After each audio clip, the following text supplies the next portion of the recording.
SC నేత YCP కార్యకర్త salmon హత్యపై నిరసనలు చేపట్టింది వైఎస్ఆర్ కాంగ్రెస్ పార్టీ. రాష్ట్ర వ్యాప్తంగా అంబేద్కర్ విగ్రహాల దగ్గర ఆందోళన చేస్తున్నారు వైసీపీ కార్యకర్తలు. సాల్మన్ ని చంపిన హంతకుల్ని శిక్షించాలి అంటూ డిమాండ్ చేస్తున్నారు. పల్నాడు జిల్లా పిన్నెల్లి గ్రామంలో 5 రోజుల క్రితం సాల్మన్ పై ప్రత్యర్థులు దాడి చేయడంతో చికిత్స పొందుతూ నిన్న సాల్మన్ మరణించారు. సాల్మన్ హత్యపై వైసీపీ అధినేత జగన్ తీవ్రంగా స్పందించారు. రెడ్ బుక్ రాజ్యాంగం ముసుగులో అరాచకాలు చేస్తున్నారు అంటూ మండిపడ్డారు. రాజకీయ కక్షలతో ఎంత మందిని బలి తీసుకుంటారు? ఇలాంటి దారుణాలు చేయడానికేనా మీరు అధికారంలోకి వచ్చింది అంటూ సీఎం చంద్రబాబుని జగన్ ప్రశ్నించారు. మల్లాది విష్ణు ఆధ్వర్యంలో అంబేద్కర్ విగ్రహం దగ్గర వైసీపీ శ్రేణులు ఆందోళన నిర్వహించాయి. సాల్మన్ ని చంపిన హంతకుల్ని శిక్షించాలని డిమాండ్ చేశారు మల్లాది విష్ణు.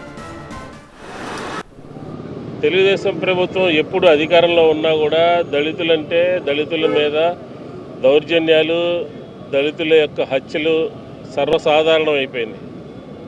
ఈరోజు కూడా 20 మాసాల తర్వాత భార్యకి బాగోలేదని చెప్పని ఆ గ్రామానికి వెళ్ళి భార్యని పరామర్శించి అక్కడ ఉన్నటువంటి సాల్మన్ రాజుని తెలుగుదేశానికి సంబంధించినటువంటి కొంతమంది వ్యక్తులు రాడ్లతో కర్రలతో దారుణంగా హత్య గావించబడే విధంగా కొట్టడం అనేది తీవ్రంగా ఖండిస్తూ ఉన్నాం. హత్యని తీవ్రంగా ఖండిస్తూ ఉన్నాం.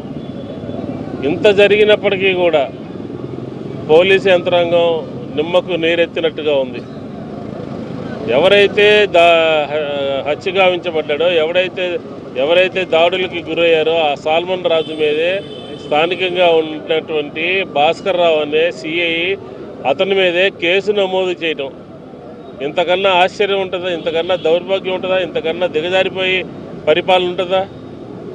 దళితుల మీద దాడి జరిగితే వాళ్ళని రక్షించాల్సింది పోయి, ఎవరైతే దాడి చేశారో వాళ్ళ మీద కేసు నమోదు చేయాల్సింది పోయి సాల్మన్ రాజు మీదే కేసు నమోదు చేశారంటే అక్కడ పోలీసులు